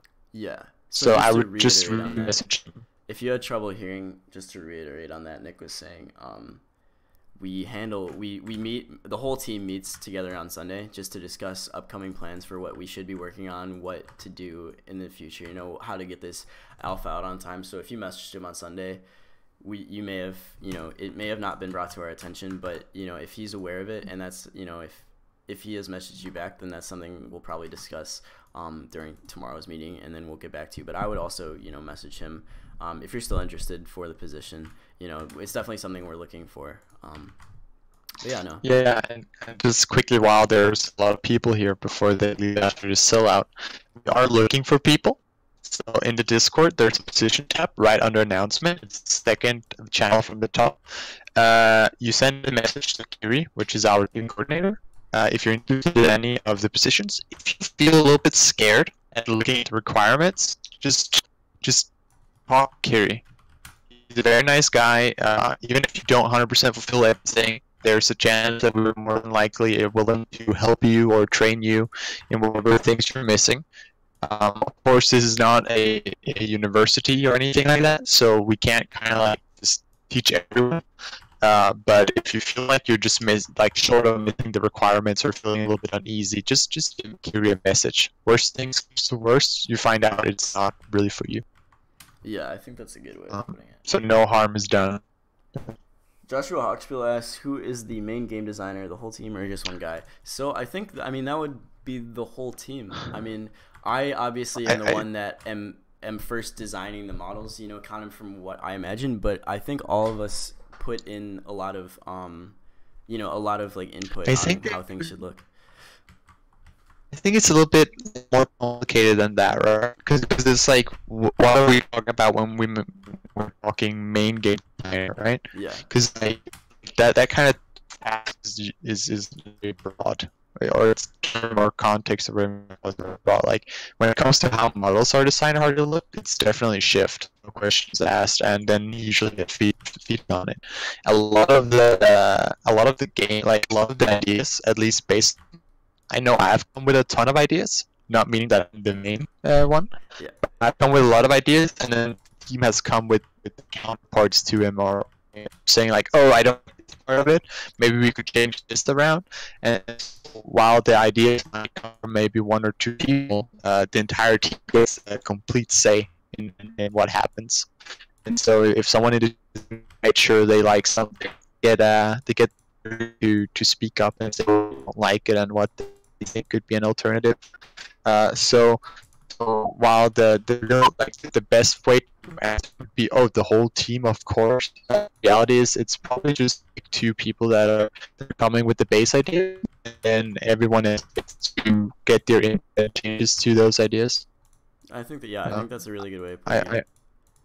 I hope you agree with that. No, I definitely do. I mean, it really depends on what, like, because, you know, I can run an idea by Nick, but in the end of the day, you know, it's got to be something he can program, you know, and then he can run an idea by me, and then that's something I got to model, you know, and then I definitely agree with the rest of what you said. Yeah, no, I think that's definitely a kind of a complicated question to answer. There's more of a process that goes into it, and I think it's very unique team to team, but no, I would definitely agree with that. In terms of level designing, yeah. All right, R1 says, as you said, I'm just the guy like taking stuff that person's putting in the map. That's what I meant by level designing. Yeah, so that's what we meant. You know, that's what we were more looking for, was someone who could be supplied with a lot of models and then maybe put a really cool scene together. And so that would be what I think is ideal for us in terms of like a level designer. Nate Wag says, be back later. Peace, Jeff. Yep, peace out, Nate. I'll see you soon. Hopefully I'll still be streaming when you come back. Although I'm having a good time answering these questions, so I'm not rushing off anywhere. I think maybe I might even get to making some models pretty shortly. I think it'd be really cool Oh, if yes. here at this like junction there was like maybe a sign that had like a lightning bolt on it or something like in yellow stating that this is like an electrical area, you know, walking through it or something. I think that'd be kind of cool, like a little caution sign. Maybe something not totally similar to this direction sign, but something that could be similar to it. So I might work on that. And then also I want to put a little outhouse back here, like a little outhouse and then a little path coming from these two buildings. You know, like where are they using the bathroom? You know, you gotta really be immersive with it, I think.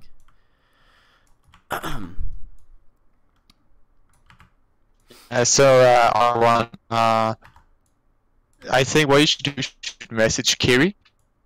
Tell him that you're interested in playing the world with models that shift or the models you can provide, right?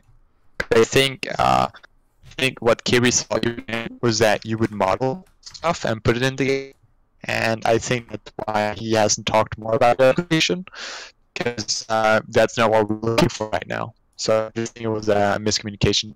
That you're interested in doing the level setting models to team. That will bring it up to the meeting tomorrow if he hasn't said anything. So it will be. These are the kind of things where miscommunication happens. And so if you're not sure what happens, or that you need to reach either to Kiri again or to the other part of the team, because how everyone interprets it are the same. So we try to be as good as possible in the team to get things across, but sometimes it's obviously the way people speak or certain words or to get your point across from person to person and create confusion.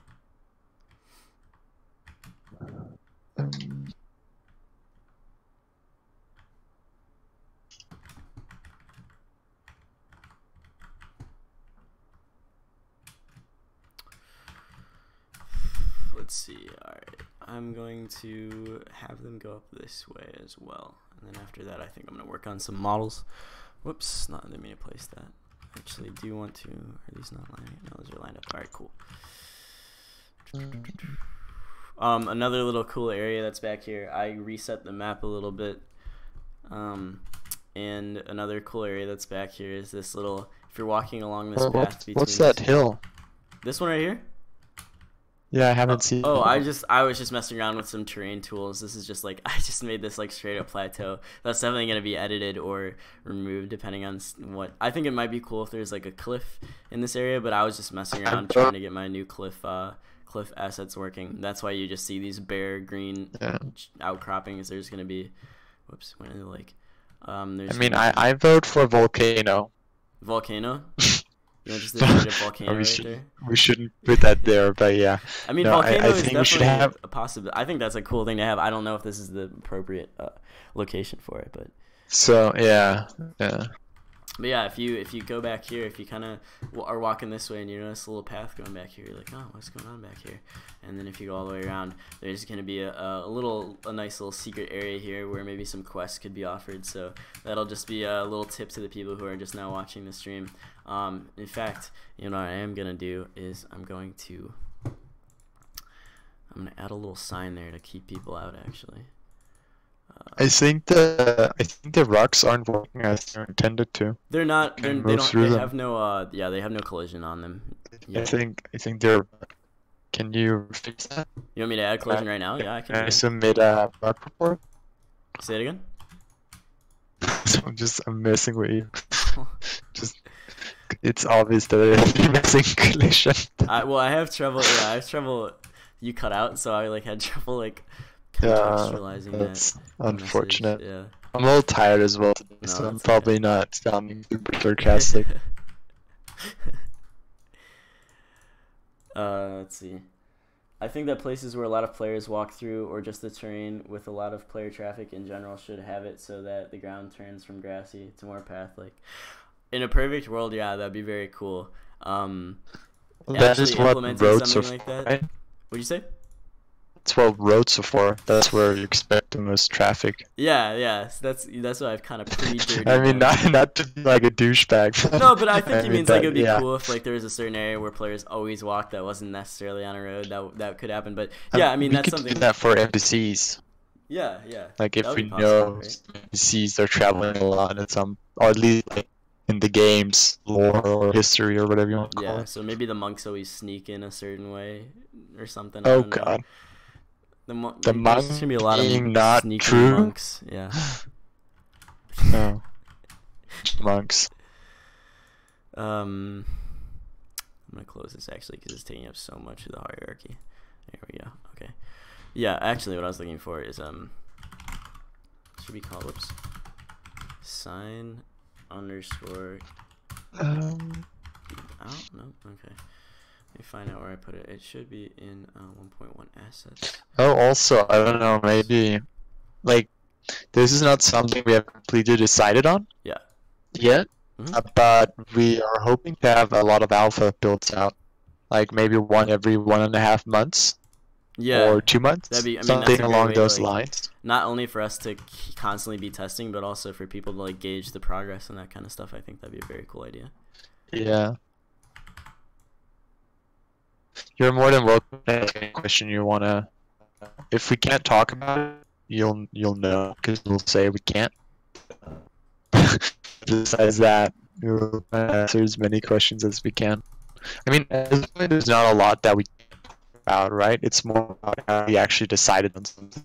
Yeah. Uh, It's not I whether know or not where it's in the- the game. It's whether or not we're planning on having it. You know. Exactly. There. Now no one will go in. Will there be a building system or crafting? I don't think we're going to allow players to place their own buildings within the world. No. But you know, in terms of crafting, I And think it's we're really there's interested. people with that, right? Say it again. Because you play a game, and the only way to make that feasible is like fake building, Yeah. and then nobody can see what we're building anyways. So I mean, But I don't want to they are- rule anything out just on principle, but you know that we're playing. I mean, but I think we're interested in having like a skill system. You know, something that would allow players to, you know, do certain tests and you know, be able to and blacksmithing could be one of those most certainly. I think that's something we even had talked about in the past, but things are coming together. We got these fences. We got, you know, the wires running through here. Is looking nice. We got all these fenced in, added some details. I want to build up a really, really big prefab library so I could just create something like this very, very quickly. And so this is one of my favorite. I'm actually kind of proud of this model. I gotta fix the light, but other than that, I'm kind of, it's like a little lantern, and I think it'd be cool if at night, you know, this would be a nice spot of illumination. This looks like it's better set up. Okay, I'm happy with that. I'm gonna apply some collision to some stuff. Go ahead. no, I would just wanted to, because I feel like we kind of left out the second part of the question. Like you were going to talk, and I sort of interrupted you, like I always do.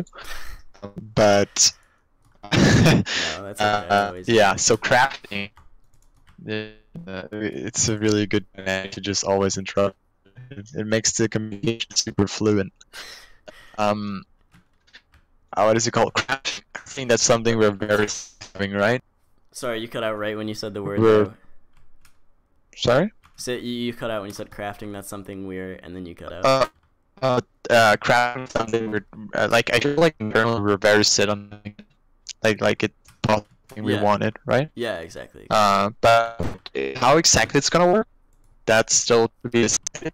We have thought of maybe like you go to some sort of like an anvil, if you want to craft your gear, or maybe there's a crafting table at some crazy science, or whatever crazy doctor or something where you can experiment with things. That's just not. It's like we want to find exactly what is the game, and as the game like the history kind of crafts, the zones and stuff like that, it's gonna make it a little easier to define what crafting means for the game. Yeah, That's I- something we'll have to update you guys on in the future. It's gonna work. Yeah, no, I totally agree. And if you had trouble hearing Nick, he was saying, you know, that's something we're set on. whether it's you go to an anvil or anything like that, or you know, maybe it's some crazy guy in a shack up on the mountain, you know, and that's where you get your more fantastical weapons, you know, who knows. That's something we're pretty set on having in the game, but how it's going to be implemented is definitely, you know, to be decided.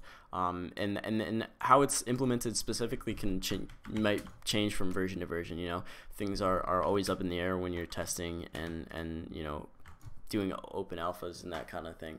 Obviously there isn't going to be any crafting in this first alpha, but you know, at some point possibly.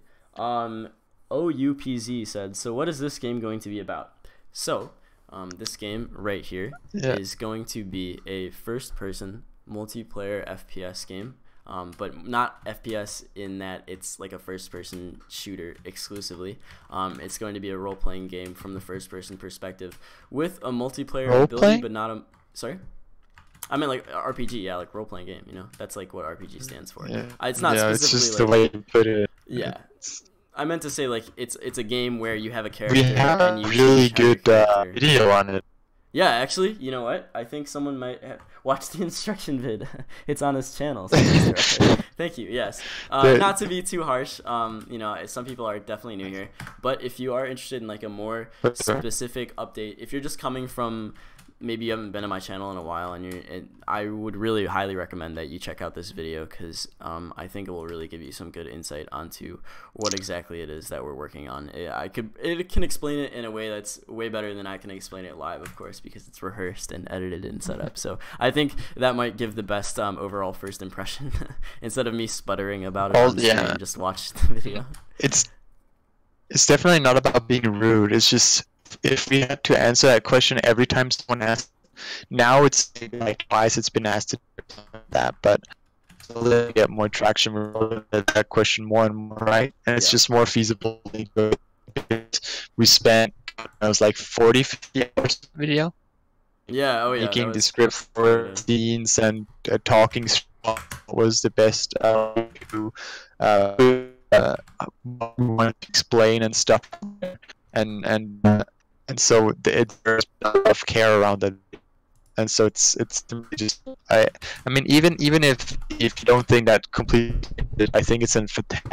You should watch at least once. Yeah, and if you couldn't hear him cutting out at the end there, he was saying, you know, it's more about, you know, it's a better way to explain it, you know, it's the most comprehensive way. It's, you know, we put a lot of time into it. Do I want to do a symbol on the door? I feel like every outhouse has to have that, but I don't want to. Alright, I kind of want to make something that looks like this, I think. So I'm going to do...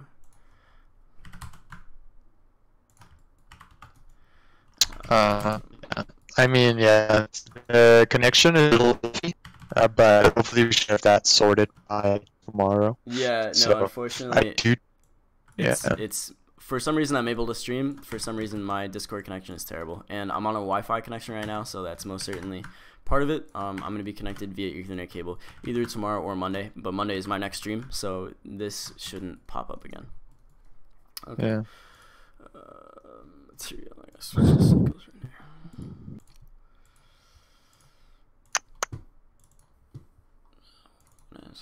Textures, wood, plane.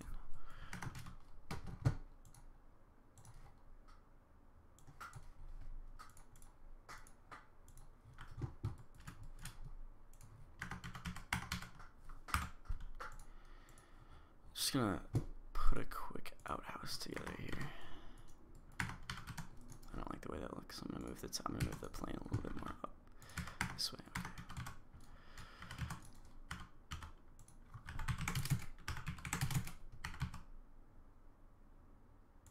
I'm just gonna mess with these textures to kind of make them look a little bit better.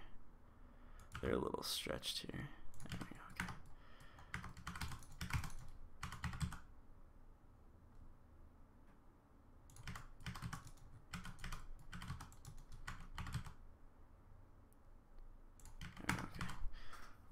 How many people are going to download the alpha when it comes out? Hopefully a lot of them. That'd be very cool. I think we're just told 10, 20. like that's what we're kind of hoping for because that's the minimum we're gonna need to like idea stability, right? It could be more than that. I mean, the Discord has 160 or so members at the moment. Also, for most, it's probably just gonna be like, oh, hey, let me log in, see what's there, and then maybe jump out. That's like all we're looking for, really. So I don't think you should expect 5 days of action content because you're gonna be very disappointed. That's true. People I wish I could provide that experience. Oh, he said, how are people going to download the alpha? I totally misinterpreted that. Oh, sorry. Via the website. Yeah, much more succinct answer. Yeah, via Boxfire. If you guys haven't been, it's got a pretty interesting feature here. Boxfirestudio.com. Yeah. So we got a live countdown here. Who made such a beautiful website? There you go. You oh man, I wish I knew that guy. Okay. All right. Yeah, everyone knows it was Nick. Keep this going all 24/7 on one screen, so every time I wake up, I'm like, oh, I gotta work. I gotta get to work, and that's what I've been doing. So, let's see here. Okay. I need to learn to read. Oh no, I need to. Seems like to like set words for other words. Just kind of I want this question. Change the word. I feel like that's a bad habit.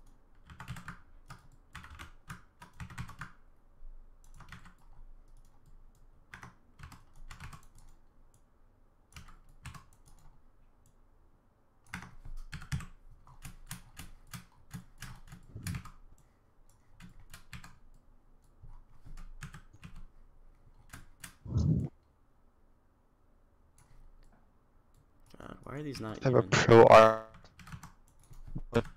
Like what kind of all? I'm sorry, I'm really having trouble. Oh, he was the image, the background for the website. Maybe you can explain who made it. Yeah, so that since my mic is cutting out. That was a friend of ours, Necros. I could probably plug his Twitter. I don't know what media he's using right now, but it's a friend of mine named Necros. And he's done some really cool, at least for Mercenary Frontier, he did, every time I made kind of like an idea type map, he would do, they're very similar to the Firewatch text or Firewatch backgrounds. And so he made those to fit the style of the different like geography maps I made back when I was doing some Mercenary Frontier work.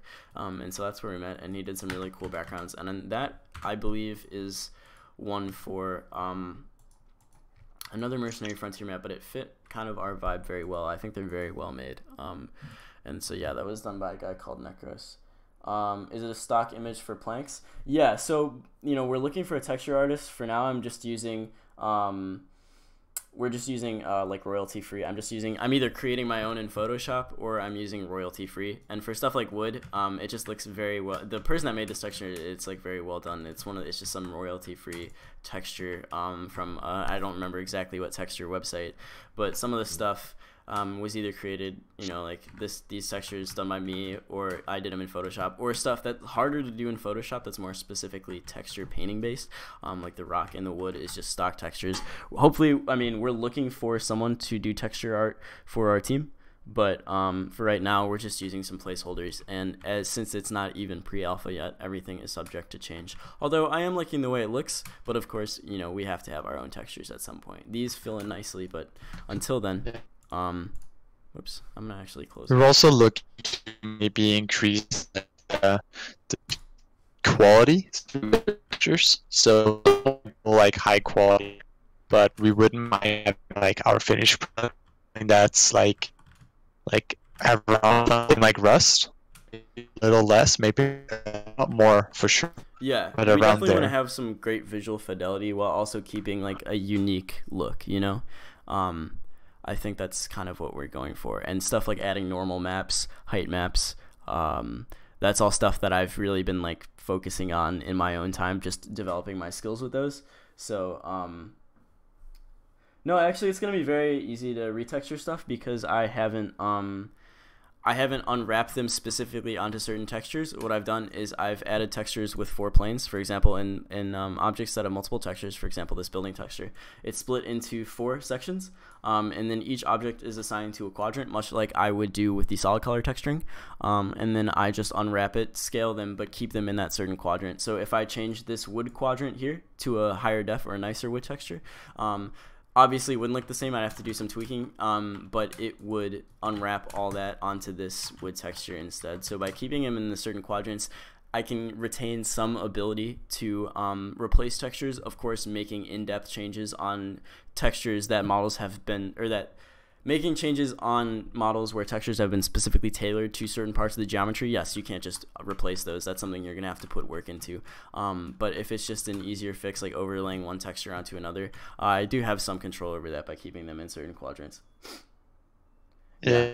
Things like right now it's very, like as you said, so basic, but it's not super complicated. So if we do get some real textures that are not stock, whatever you want to call them, then the process of applying the texture would just be like, if we had to take, like we would have to do that. It's not like we're doing all work per se. If that makes sense. Unfortunately, like I don't think they were unable to understand that. I wasn't able to hear what you said, and that's again, that's my fault, guys. I'm really sorry about that. I actually think I'm going to, instead of this outhouse, I think I'm going to put a well in the middle because I really want to see what that'll look like. So I'm going to make some little bricks here and kind of like. Just gonna be right back for like 10-15 minutes. Then I'll. Sounds good, man. Right. All right, let me think. How is the best way to make this? I kind of want to make some bricks that can go in a circular fashion, so I'm going to try and make something that, if I stack it right, can create like a nice little well shape.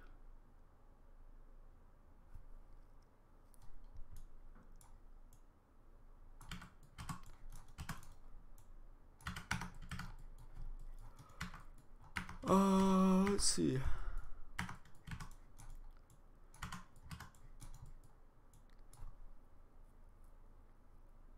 Hey, I'm not sure how to pronounce your name, but were you on our Discord server at one point?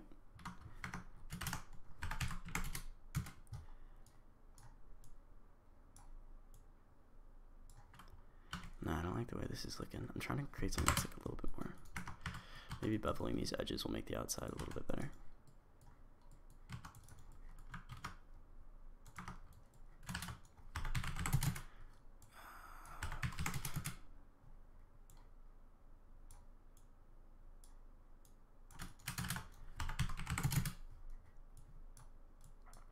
Trying to stack them in like a nice staggered way.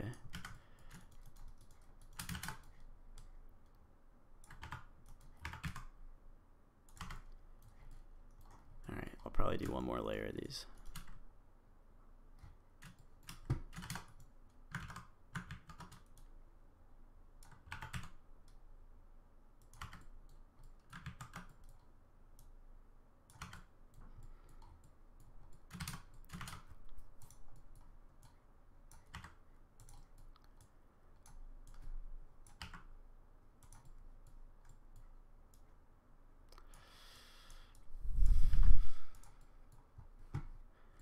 All right.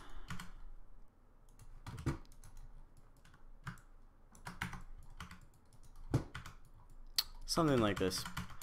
I'm gonna come back to it actually. Let's see here. Yeah, no, we've heard about the people with a similar name to ours. We're pretty aware of it.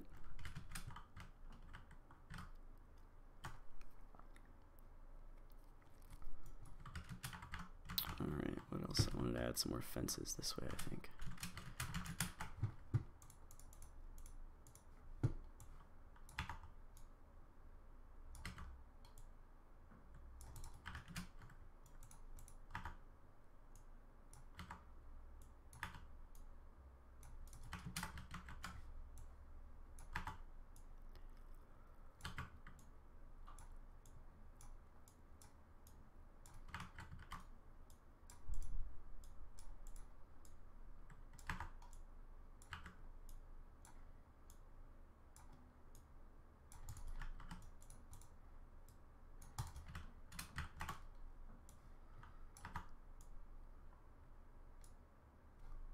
What's up, General Ruskman? How you doing?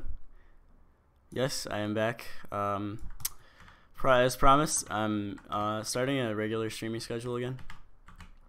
I didn't want to stream until after that reveal video had been put out, because I've been spending you know, a lot of time making models for this game, and I wanted to have like a concrete reveal before an actual gameplay before I announce anything, because I think definitely have a bad history with announcing stuff and then having nothing to show for it. So I'm trying to change that with this, and you should be able to play it on March 20th. Have you made any tree models? No, not yet. I have tree models that came from Mercenary Frontier, but since this game, I didn't necessarily use the same like kind of like 2D planar textures that rotate. So I don't have any trees with that setup, you know. I'm not sure what the technical term for it is, but my trees are basically just like blunder meshes shaped like trees, instead of like a tree mesh and then, you know, like an unwrapped texture or something like that to create leaves, which is something that I obviously want. Now that, you know, I've kind of gone away from this, it's still not the same. It's not like I create a texture, unwrap that text, or create a model, unwrap it, design a texture around it to fit that perfectly unwrapped model. That's not really my method. I'm still, you know, keeping the same very low poly, kind of like low fidelity, but with some like plain albedos in the shape of some textures, just to give it some variation. So no, but I do want my trees to have, you know, some like you know, some not solely just blender mesh objects colored a certain way. So no, I don't have any tree models yet, but there will be some once I start developing an area that has like some forest. Right now, if there are any trees in this zone, they're just gonna be like dead, like kind of decaying trees.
Alright, I'm hoping everything, yep. Alright, that's looking good.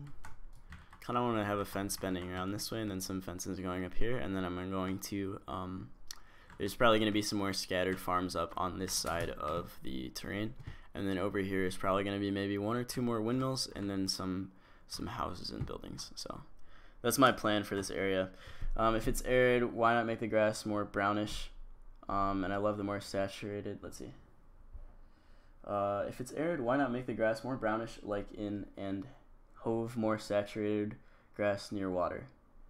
Yeah, I mean, that's definitely something I can do. I mean, I'm kind of liking the look of it right now. It's not like arid as in it's a desert. There's definitely patches of brown and green grass, as you can see. Like, for example, here you can see there's some greener grass here on this side of the hill, and then Unity kind of randomly colors the grass, but the 2 colors I have are like a lighter green and then a more dead, like yellowish green. And I think it fits kind of nicely. And then patches where I have very, very heavy layers of this dirt texture as opposed to this grass texture, I tend to do less grass and populate it with stone. And this fence is the wrong way.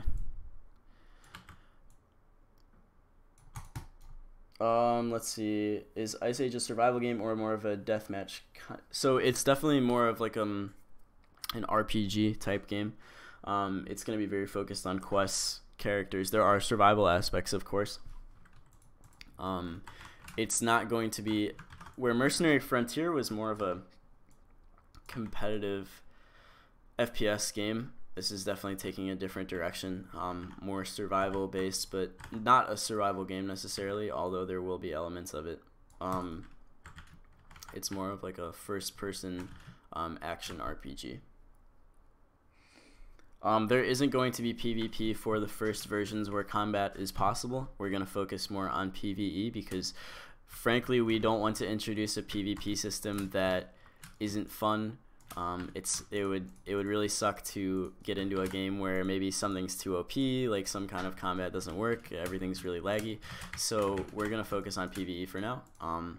But of course PvP is something that we just have to work more on.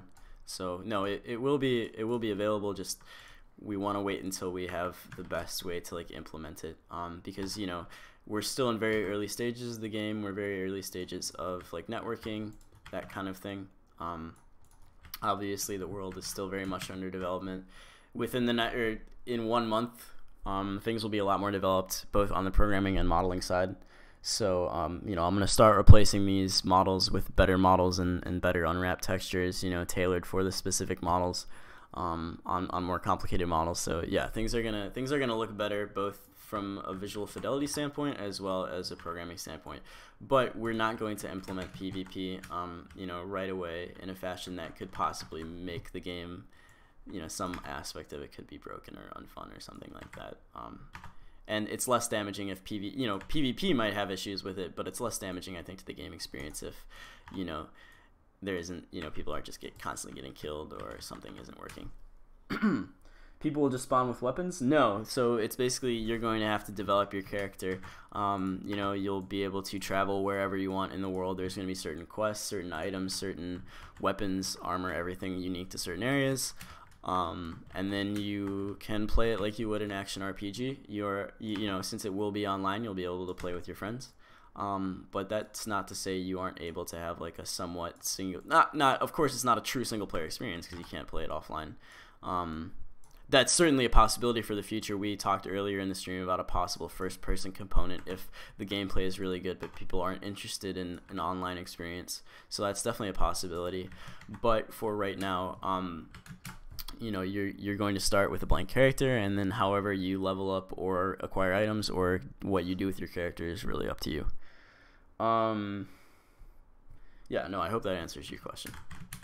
And of course, again, this is very, very early in development, and things are most certainly subject to change.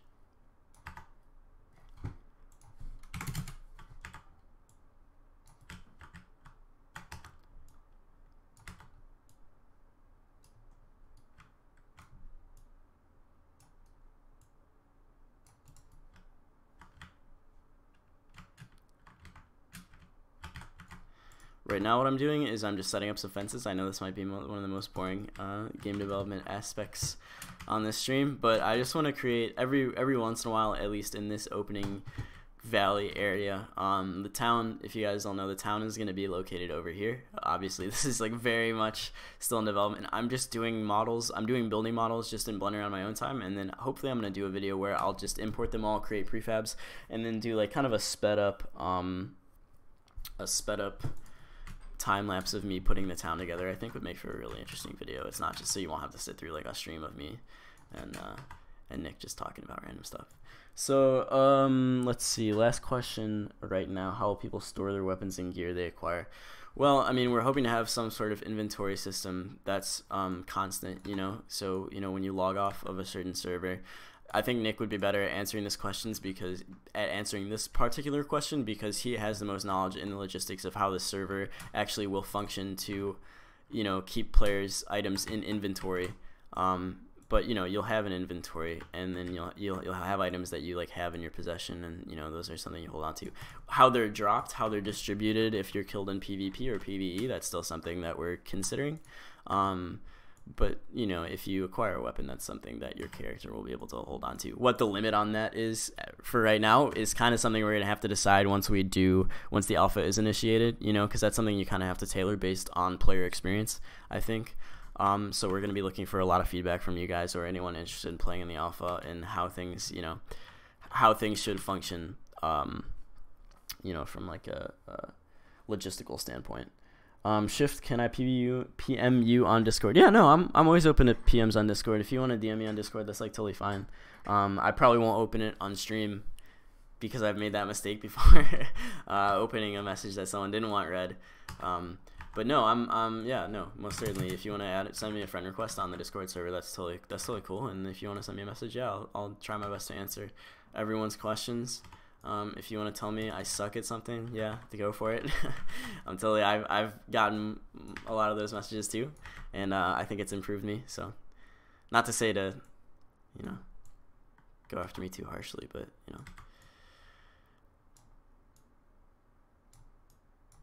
let's see. Can I play the alpha? No, actually, you're not allowed to. You're the Minty. You're the one person who's not allowed to play the alpha. In fact, when I started using Blender, my one goal, when I started using Blender when I was like younger, my one goal was Minty will never play anything I make. He's not allowed to. I'm just kidding. Of course you can. Let's see. It would be best to create a game design foundation since the game design is what everything else falls back on. Yeah, that's true. But for things that are very specific, numerically, qualitatively, I think it's a good idea to of course, we're going to implement some version of what we think will work. But then, as people test our alpha, as we implement more features that people can actually test in real time online, things will have to be tweaked and adjusted to, we don't want to implement some kind of, numerical system like, oh, how much weight can you carry? And then that's it. And then, we'll never change it. Obviously, that's something we have ideas of what we want, the basics to be, and then we're going to implement them and see how well they work. And then, that's not to say we don't have our own ideas, because we do. But, I don't want to just like make a concrete empirical statement only for it to be completely different later on, because it turns out it didn't work in game. This sounds way more complicated than Frontier. From a scale side, no. At least in what we were planning to have in Mercenary Frontier, we didn't really disclose a lot of our plans for the future of the game.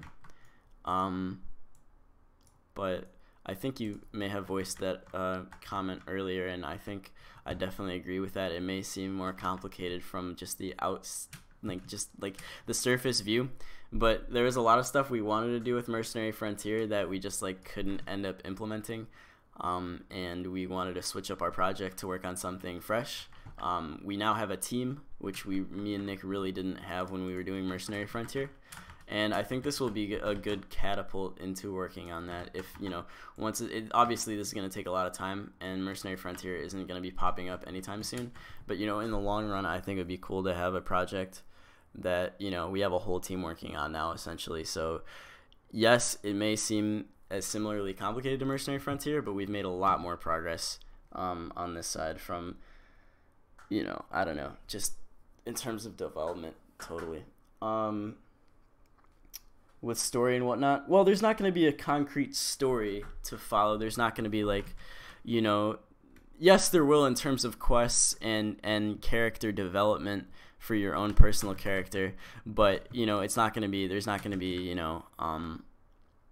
some constantly changing narrative, at least at this stage, as our team grows and as our experience grows and as, our resources grow, which is one of the key issues with Mercenary Frontier. That's definitely something that could change. Well, this is an open world single player PvE PvP. I mean, it's not necessarily single player in the fact that you can play it with friends. It's single player in the fact that you could play it by yourself.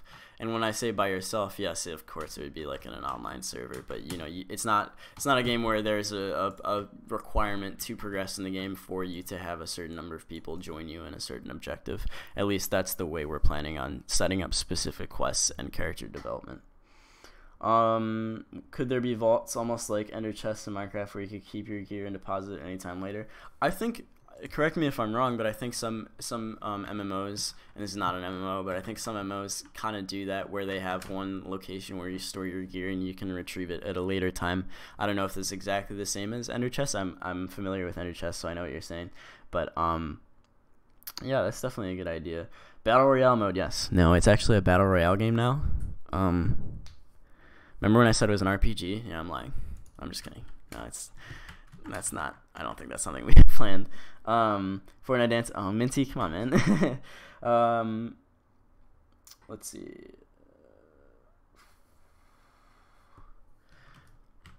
No, I mean, we're 100% open to player suggestions. That's not to say we're gonna implement everything that people suggest, but you know, it's most certainly possible that we'll be able to, if there's a strong desire within our Discord for something to be implemented even after we put out these alpha tests, then yeah, that's totally something that I'm open to. But of course, at this point it's still so early. All right, I'm basically just lining stuff up this entire stream, but I was happy I was able to answer some questions, so I'll just walk around for a little bit. Mercenary Frontier, more like Mercenary Fortnite. You got him. Yeah, thanks, man. God, you got me good. Yep. So we got some windmills turning here. We got some power lines lining. We got some fences. I'm actually really happy with the way things look. A lot more contained with the fence. I don't know if this was in the early development video, but when I was walking around, I kind of noticed like a lot of grass like spilling out onto the road, and not necessarily like in a realistic way, but in like there legit be like a grass here. So I cleaned stuff up with the grass tool, and then I don't necessarily like how this looks. I need to have it curve in a little bit more because I think it's just kind of jutting out. But I think the fences actually do provide a little bit better of a look, just in general walking around here. So I hope you guys are liking the way it looks. So much more has to be done on it, not just from a development side, but just from a technique side, implementing new models, texturing techniques. Once hopefully we have a texture artist soon, and then we can start tailoring models to specific textures, I think that can really elevate the look of the game. But at the same time, I don't want to take away from the kind of the art style that I had before. We're definitely looking to develop a more realistic looking game, but I think there's a certain quality that we can keep with in terms of art and things like that. So I hope you guys are liking the way that it's turning out so far. Will there still be party hats? Don't tell Nick I said this, but yes, most certainly. If you guys you guys are looking for Easter eggs, we already got Cool Rocky from the chat just chilling on the beach here. Which is a pretty interesting little Easter egg. He might I think it would be cool if we had the different versions of him just pop up around the map, and maybe if you visit and interact with everyone, you get like a little rock hat. I don't know. That's definitely something that we want to kind of like hear people's input on. But no, I think as far as development, this is the furthest is from a technical standpoint, in terms of gameplay and stuff like that, we've gotten very far. I don't want to show off anything yet, but we have some really cool animations in terms of the weapons, in terms of character stuff, which I don't want to show off because, Minty, shout out to Minty, has been working on them, and I think when we have a lot that are all like, together and complete, it would look really cool, to show them off at once. But we got a very cool, I think we got a cool world going so far, and obviously things are so subject to change, but I'm really excited about the prospects for this project, and I'm really excited to actually be able to play with people starting on March 20th, and I think it's going to run for 5 or 6 days. Nick is going to give you the technical specifications on that one. No offense, but it seems like you try to do these big projects where you work, and it would just be better to have a small scope and finish the game. I definitely understand that. To finish the stream, I just want to say I totally understand that sentiment.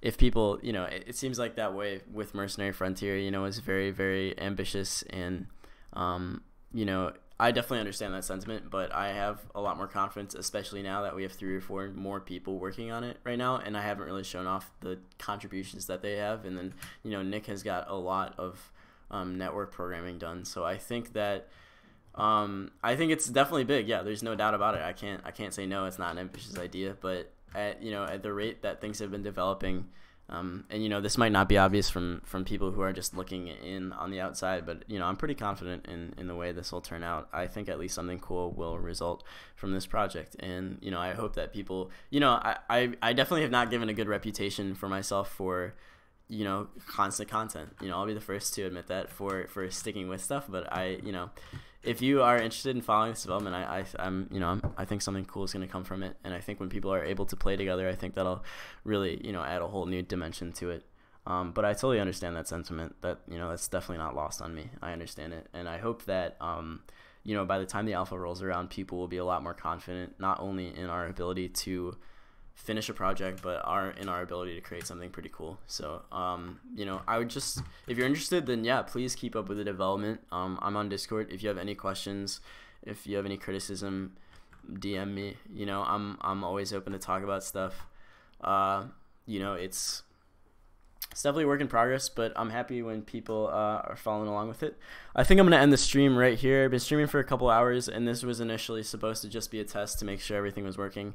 Audio obviously is not working, but that should be working soon. And, you know, I hope that you guys are, you know, will stick around for the stream on Monday, and that's when I'll be streaming again, probably around the same time. So I think I'm gonna end the stream here. The video will most likely be available on my channel. I don't want to have, you know, if there's too much audio cutting out and there's like some glitchiness, then I probably won't keep it uploaded. But you know, if you want to come back to this at a later time, that's totally cool. And I think that's where I'm gonna end the stream. So thank you so much to everybody that's been watching. Thanks to everybody that's stuck around, watched the new reveal video, and I'm really excited if people are interested in the alpha coming out. So I think I'm gonna end the stream there. See you guys later, and that's it.